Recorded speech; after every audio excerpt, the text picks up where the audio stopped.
જય મુરલીધર ડાયરાને સમાજનો જ વ્યક્તિ હોય, સમાજનો જ માણસ હોય, ગામનો જ વ્યક્તિ ગામનો જ માણસ હોય, એ સમાજના ગામના ટેકાથી સહકારથી જ એના બધાના સાથ સહકારથી જ કોઈ તમને પદ મળે, સત્તા મળે, કોઈ પ્રતિષ્ઠા મળે, કે કોઈ અધિકાર મળે.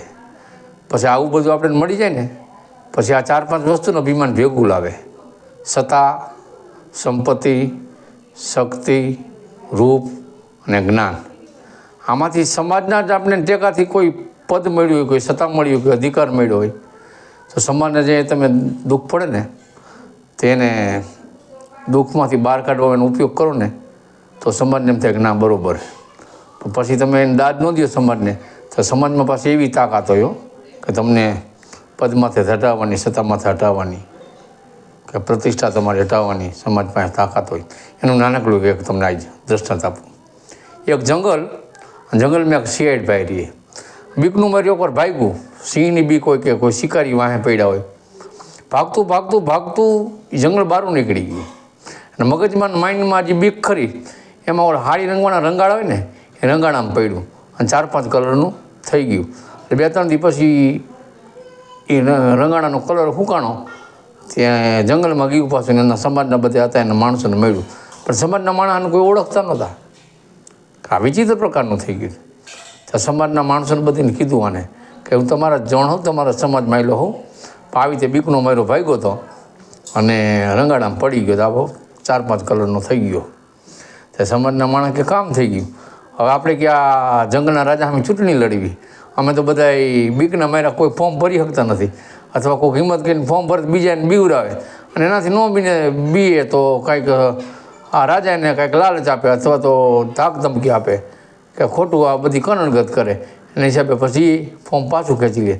હવે તને તો ઓળખવા નથી ને તું મનમાં બીક કાઢી નાખજે, અમે તમારે ભેરા છે અને આપણું આમથી બહુમતી છે આપણા સમાજનો, બીજા 40-45% છે બીજા સમાજના, એને તો અમે સમજાવશું કાંઈક સસલા છે, કોઈ એણકા છે, કોઈ આ વરુ છે, ચિતા છે, એવા બધીને થોડું અમે કહીશું કે ભાઈ અમારા સમાજનો જણ છે અને તમારે મત આપો. સિંહને હાથીને મોટા જનાવરને નહીં ખબર પડવા દે ટૂંકમાં. અને આ ચૂંટણી થઈ અને સિંહ સામે રાજા સામે ફોર્મ ભર્યું અને બહુમતીથી ચૂંટાઈ ગયો. અને પછી મહિને મિટિંગો કરે અને સમાજના માણસોને બધીને પોરા કે આપણો જણ બેઠો શું એમાં આ મોલી લાઈનમાં બેસી જાય ને બધા અહીંયા પોરા કરે કે આપણા સમાજનો માણસ છે. અને આવું 3-4 વખત બન્યું તો આને મગજમાં એ આ ખટકા સમાજના માણસો જે આગળ લેવા તે સમજાણું એટલે શિયાળીએ ટૂંકમાં. તો એક દી આ બરાબર સભા ચાલુ ને આનો મગજ ગયો આ રાજાનો નવો ચૂંટાઈને આવ્યો તેનો. શિયાળીને ખાલો મોલી લાઈનમાં શું દેખાના ડીનકારા કરો, કાન પડ્યું સાંભળવું નથી તું.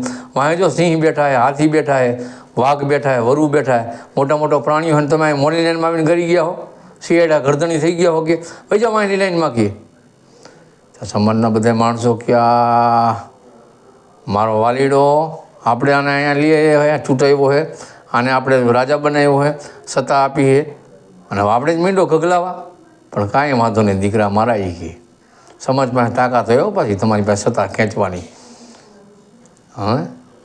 પદ ખેંચી લઈએ, સમાજ અધિકાર ખેંચી લઈએ. તમે પછી સમાજને દાદ ન દો, ધ્યાન ન દો સમાજમાં અને વાંની લાઈનમાં બધો સમાજ એક થઈ ગયો.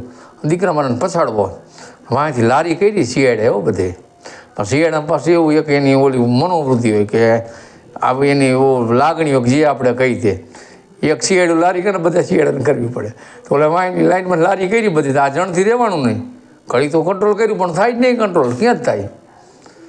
અને આને કરી લારી ત્યાં સિંહને ને હાથીને બધીને ખબર પડી કે આ તો શિયાળું કે શિયાળા ગરદણી થઈ ગયા અને છાપો માર્યો ભાઈ અને સ્ટેજ ઠેકો ને ખુરશી ઠેકીને સમાજ પાસે આવીને પડ્યો કે ભલા માણા કે આવું કરાય કે તે તારે કે ભલા માણા આવું કરે સમાજના ટેકે તું અહીંયા પહોંચ્યો હતો, રાજા બન્યો હતો, સત્તા મળી તને અને અમે તને નડ્યા અને એવું ક્યાં અમે તને કાંઈ કામ જીતું હતું. અમે તો ખાલી પોરા કરતા હતા કે આ આપણા સમાજનો માણસ બીજાને ઓળખાણ આપતા હતા બીજા સમાજના કે અમારા જણો અને તું ભલા મને અમારા કામમાં કાંઈ ધ્યાન ન દે ને અમને મંડ ગગલાવા.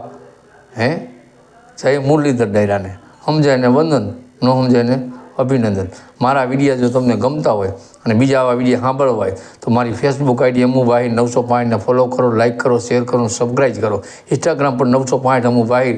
જય મુરલીધર ડાયરાને.